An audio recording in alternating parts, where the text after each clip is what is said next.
Assalamualaikum warahmatullahi wabarakatuh. Selamat malam. Selamat datang kembali di channel saya, Ternak Story. Ternak Story, storynya para peternak.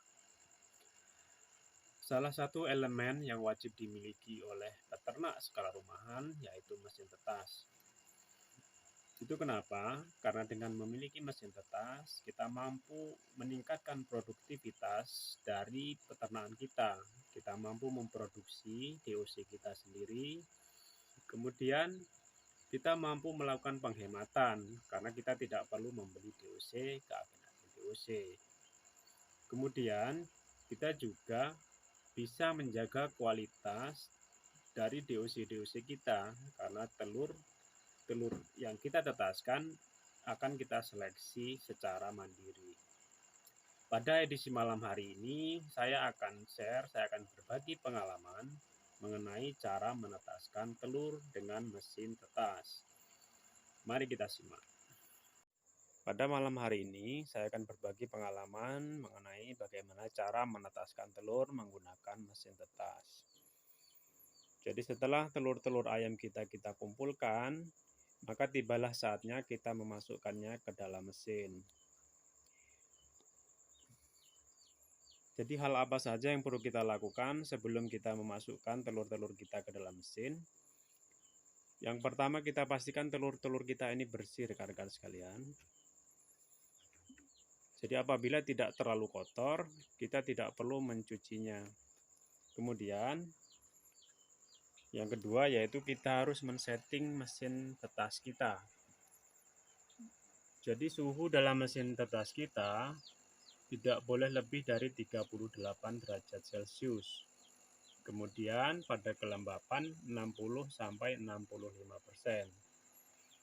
Jadi setelah kita kumpulkan, telur kita masukkan ke dalam mesin. Kemudian selama 4 hari telur ini tidak boleh dibalik. Jadi selama 4 hari tidak boleh diotak-atik. Jadi telur ini kita biarkan karena ini masa pembentukan organ-organ penting pada ayam. Kemudian setelah 4 hari kita lakukan peneropongan. Kita lakukan peneropongan ialah kita untuk mengetahui manakah telur yang fertil dan yang infertil. Apabila yang fertil, maka kita lanjutkan dalam proses penetasan, dan yang infertil dapat kita konsumsi, kita keluarkan dan kita konsumsi. Kemudian setelah 4 hari kita lakukan pembalikan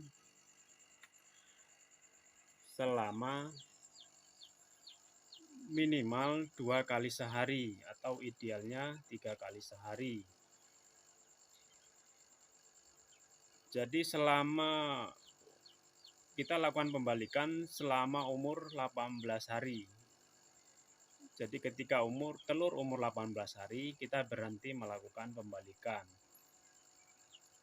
Karena pada usia 18 hari telur sudah waktunya didiamkan karena itu waktunya hampir menetas. Jadi pada malam hari ini kita akan melakukan peneropongan rekan-rekan sekalian. Kita akan melakukan praktek peneropongan.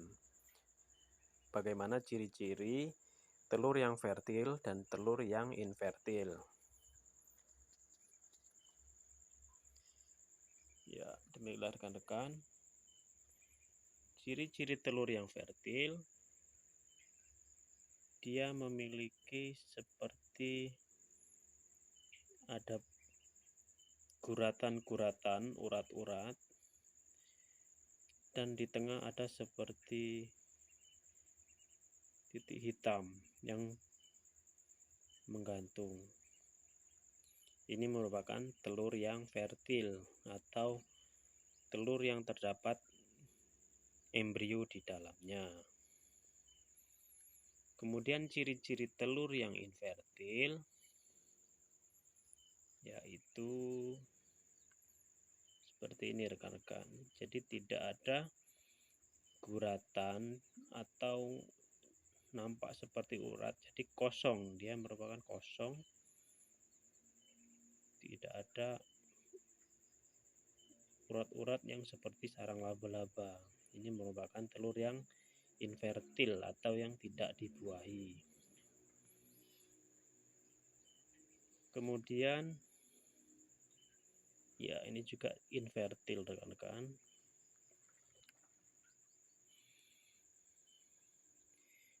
Kemudian ada telur yang mati embrio.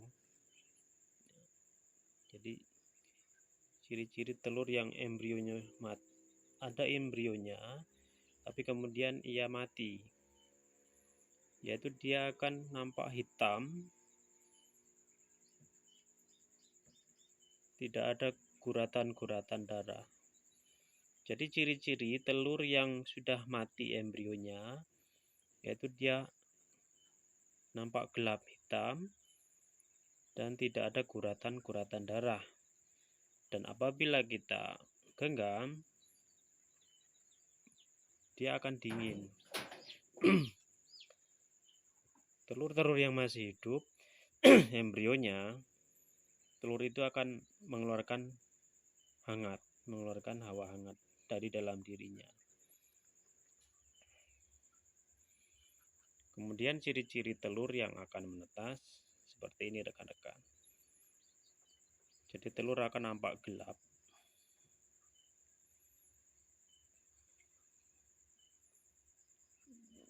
Gelap sebagian dan sebagian terdapat kantung udara yang melebar. Dan ada tanda-tanda kehidupan. Dia bergerak-gerak biasanya, rekan-rekan.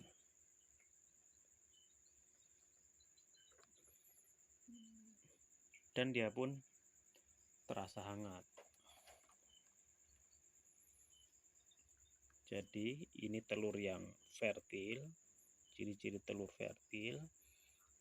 Jadi ketika usia penetasan selama 3-4 hari, kita sudah dapat meneropongnya apakah telur ini fertil atau infertil. Nah, ini rekan-rekan. Ya, ini telur yang fertil. Itu embrionya, dia bergantungan di tengah. Dan guratan-guratannya nampak merah.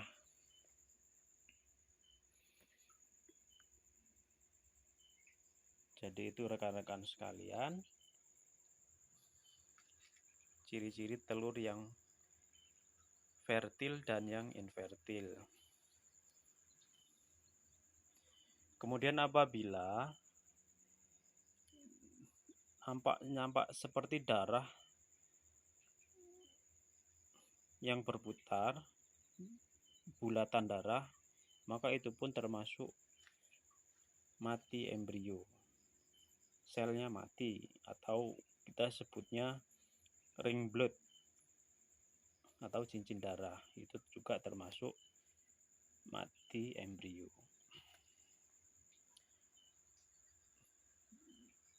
Demikian rekan-rekan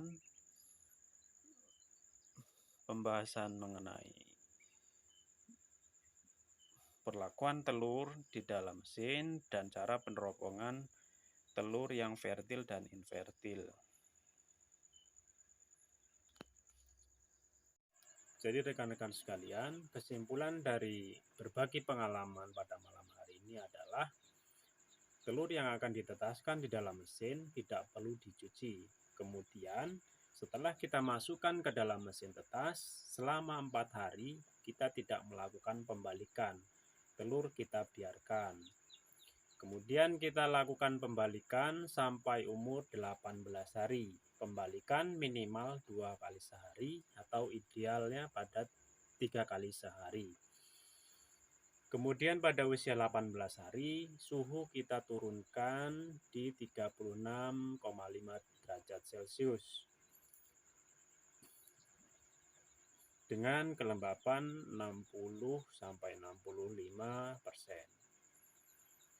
Setelah telur-telur itu pasca menetas, apabila telur itu di usia 19 hari biasanya, telur itu akan retak atau piping. Nah, pada saat itu kita dilarang jangan sampai kita membantu telur itu untuk pecah. Jadi kita biarkan saja. Apabila kita bantu telur-telur itu untuk piping, maka resikonya telur itu atau calon DOC itu akan mengalami kecacatan bahkan kematian. Jadi demikianlah rekan-rekan berbagi pengalaman menetaskan telur menggunakan mesin tetas manual pada malam hari ini. Semoga dapat bermanfaat. Apabila ada pertanyaan, silahkan tulis di kolom komentar. Demikianlah. Salam dari kami. Wassalamualaikum warahmatullahi wabarakatuh.